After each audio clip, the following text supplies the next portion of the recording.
Brainy Dose presents 8 Signs You're Hiding Your Intelligence. Do you ever feel like people don't really see you for who you are? Like you have all these thoughts, insights, and questions swirling around in your mind, but you hold them in?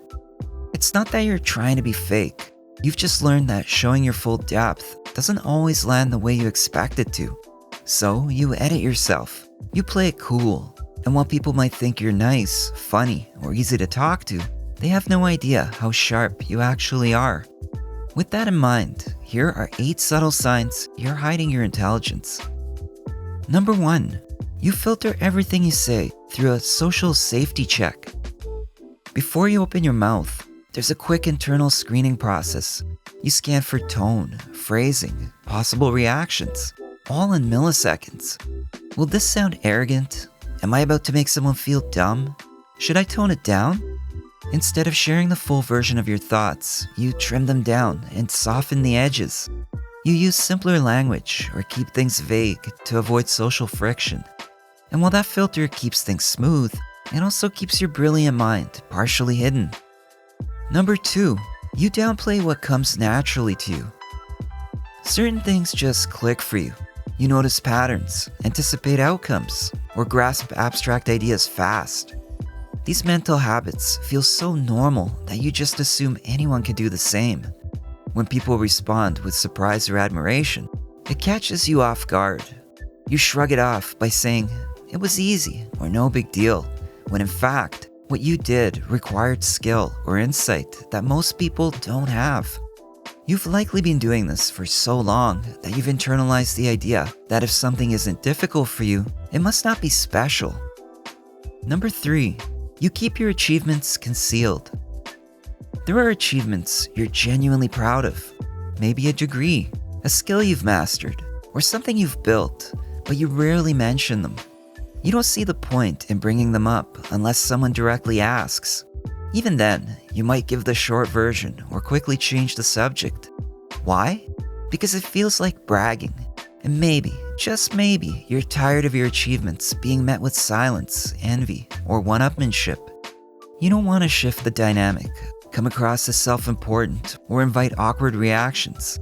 So most of the time, you keep those parts of your story concealed.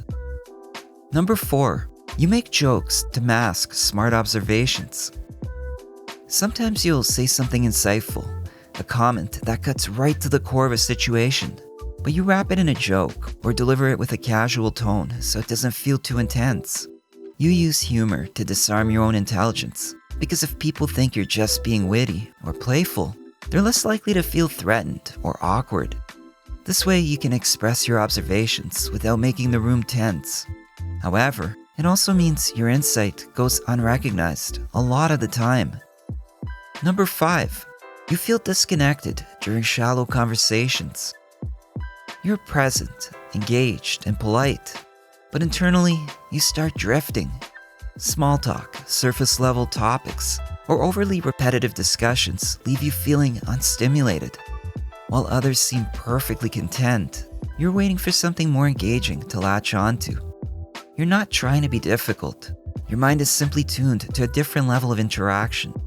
You crave discussions that involve nuance, complexity, or new perspectives. When that doesn't happen, you quietly disengage without making it obvious. Number 6, you keep your interests private. There are subjects that absolutely light you up. Maybe a scientific field, a historical period, a philosophical idea, or a technical skill you've explored in great depth. Nevertheless, you've learned that these topics rarely land well in casual conversation. Not everyone will connect with the same depth of curiosity you carry.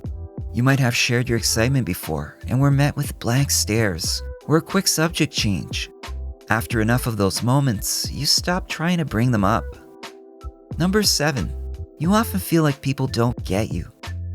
There's a pattern you've likely experienced. You say something thoughtful and it's misunderstood. Or you offer a perspective and it gets dismissed. After a while, constantly rephrasing or clarifying starts to wear you down. You begin picking your moments with more care, choosing to stay quiet when it feels easier than explaining something that might be dismissed again. On the outside, your silence gets mistaken for indifference, even though you're deeply engaged internally. Number 8. You let others take the spotlight, even when you've led the work. People trust your judgment. They come to you when they're stuck or need help thinking through a problem. You're the quiet strategist, the behind-the-scenes thinker, the one who always has a plan. But when it's time to speak up in front of others, to share your ideas in a group or be publicly recognized, you hesitate. You don't question your ability. It's the attention that feels uncomfortable. And being in the spotlight tends to come with more pressure than it's worth. Hence, you stay in the background, even if your contributions directly shape the outcome. Here's the thing. If you're hiding your intelligence, it's probably because the world trained you to. You were punished for being sharp. Your depth was treated like a flaw.